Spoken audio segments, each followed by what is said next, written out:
Everett Rogers, Knowledge, Attitudes, and Practices. It was in the cornfields of Iowa that Everett Rogers learned what it meant to accomplish change. As a member of the agricultural extension of the University of Iowa, he studied how some farmers adopted innovations and others didn't.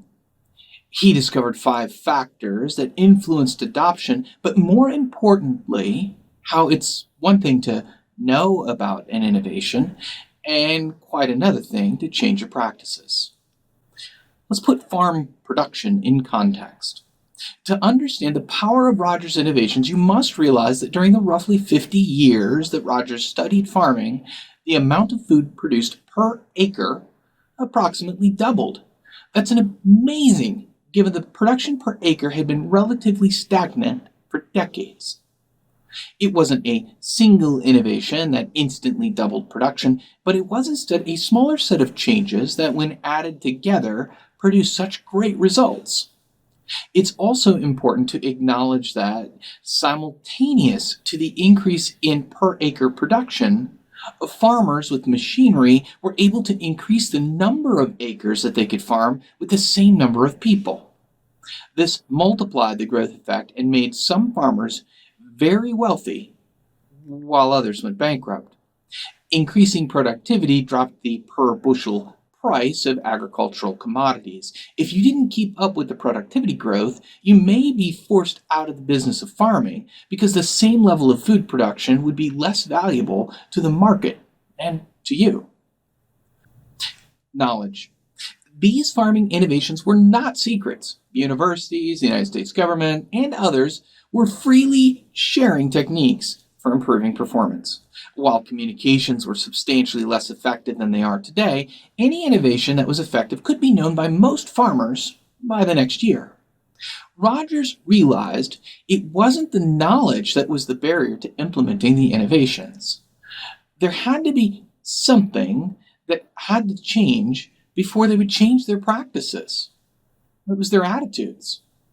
While we accept knowledge from mass media, back then newspapers, almanacs, and barbershop conversations, most people don't change their attitudes unless they know the person who has tried it and they know they can believe the results. He found that innovators would try things even if they didn't know the people who reported success. But most people needed what we'd call social proof today.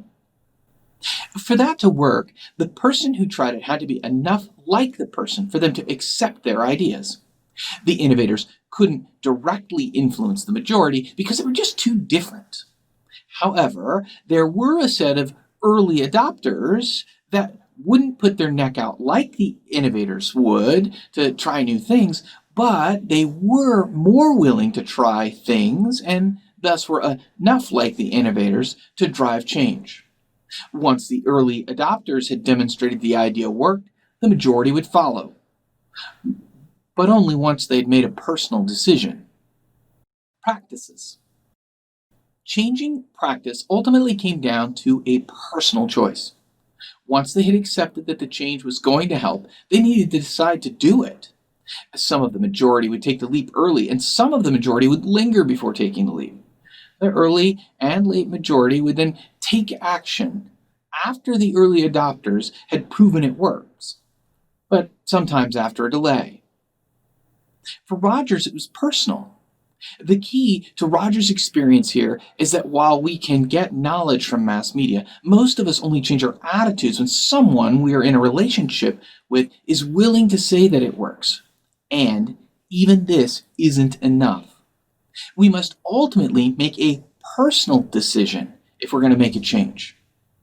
That means that all change that we push for in our organizations are personal changes.